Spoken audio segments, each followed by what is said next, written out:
It's the Agribusiness Report. I'm Tony St. James. We're joined today by Randy Weaver. Randy is with Texas Battery. Yep. So good to see you.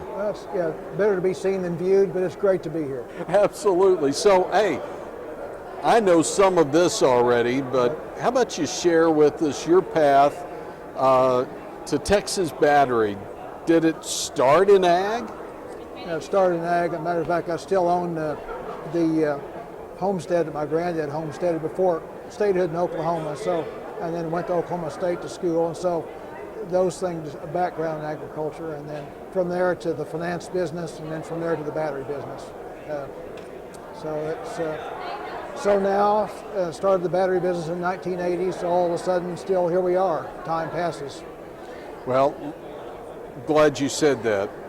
We're going to find out a little more about Texas Battery in a moment, Okay. but let's step back to 1980. Okay. What would have been, what led you to getting into the battery business and starting Texas Battery? I mean, I think of batteries today, and it seems like we've got a wider variety of batteries today, but what led you to get into it then? Well, of necessity, my father-in-law and I started that together, and both of us wanted to locate to Lubbock. We had lived in Lubbock briefly for 5 to 6 years prior to that, and moved back to pursue a journalism career, which that's where my educational background is, radio and television. And then we decided we wanted to come back to Lubbock and raise our family, and there was an opportunity to do that within a franchise structure. So we started there, and then the rest of it kind of took off on its own in more of an independent direction from a franchise direction.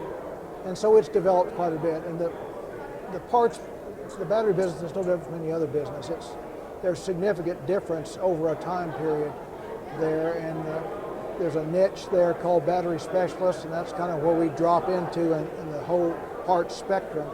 We drop into that spectrum. And it's taken on some specialty aspects that need to be addressed, and so we've been able to do that. It's been a lot of fun to do it along the way. Now, I kind of find it interesting now when I get ready to get on a plane. One of the questions I'm asked about is batteries, lithium primarily, but alkaline. I mean, how many different types of charges might we find, or products that help us with batteries? You know where I'm going. I don't know technically how to even ask the question, but there's a wide variety of battery chemistries. Maybe? There you go. Thank you for digging me out. Sure. Well, and most of us think I guess I won't say most of it. I think of alkaline first because we've used alkaline first, and we progressed to a couple of chemistries that are kind of on their way out, nickel cadmium and nickel metal hydride, and they have slowly been replaced by lithium ion, which is what our telephone batteries are, our cell phone batteries are. And a lot of the tool batteries that we see now have taken off into that because of the weight and performance aspect. The bulk of what I deal in day to day at Texas Battery is lead acid battery. The lead acid chemistry has been around for 120 years and probably still going to be with us for another 50 years, just because it's, I suppose the hot term now is sustainable, but it's the automotive battery is the most highly recycled commodity there is in the country, far ahead of cans. There's more used out of an old battery than there is out of a can. So because it's sustainable and readily available, we're going to see that for a long period of time. The lithium deal it's still relatively new, and so there's still lots of things to come out of that. When we are able to recycle those in a good format, a recoverable format, I think it will take way off. Right now, it is a hazardous waste at the point that at its end of life, and so that creates all the issues that we read about in terms of hazardous waste. And don't need to draw you a picture; everyone can figure that part out.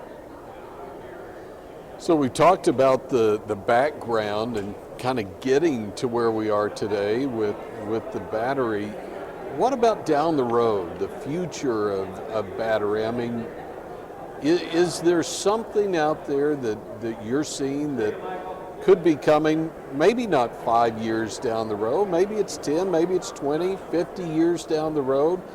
Is there research going in that we could see in batteries? Well, I think the main thing is going to be the build out of lithium. I won't say lithium ion because now we're in the lithium iron phosphate. The different capability, the combinations with lithium, and I'm not a chemist, obviously, by my conversation, but there's still a build out on that in terms of what's really going to be sustainable, back to our buzzword of the day, that is capable of doing that. And we're finding more sources of lithium around the world. So as that comes around, I think it's probably going to be the wave of what's coming because it's lightweight, yet it has a lot of power potential in it. And that's the one drawback to the lead acid thing is lead is heavy, whatever, but it is still readily available. And because the recycling ability is still there, we're probably still there. I think we're probably still there for another 40 or 50 years. It's going to be, we think of the number of vehicles that we sell replacement batteries for now that are 50 and 60 years old. That's still going to stay with us. All these things that we're driving now have that battery in them. They're going to need to be replaced. Okay, so we started with a little of your background and how you ended up with Texas Battery. We come into Texas Battery, what will we find? Who are your customers today? Well, virtually everything that rolls or moves is going to take a battery. And so from that standpoint, it covers a broad spectrum there. In addition to that, there's a lot of backup power that goes on. We have UPS systems in virtually every enterprise that has a computer program. You need to have backup power for that. Those things rely on backup batteries. Floor equipment, institutional equipment has batteries thereof, and then even to highway department. When we're driving down the highway, we come to flashing signals in the middle of the night. Those are powered. So there's lots of different things when you begin something, as we did then. We were thinking of just rolling stock, your car, my car, the next guy's car. But that's taken off into different things now. And then those things branch off into all the things that go with that, cables, terminals, things of that nature.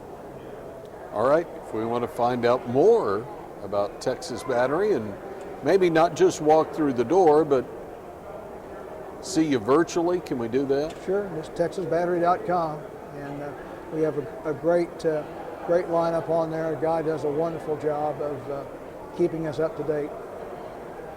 Randy, it's so good to see you. Yeah. Thanks for taking the time to come visit with us. And, Oh yeah. And let's do this again. Let's not wait a year. Let's do it again now. That sounds great. That sounds great. Thanks, Tony. Randy Weaver is with Texas Battery, headquartered in Lubbock. That's where we are for the Texas Cotton Ginners annual meeting and expo, Lubbock Civic Center. I'm Tony St. James, and this is the Agribusiness Report.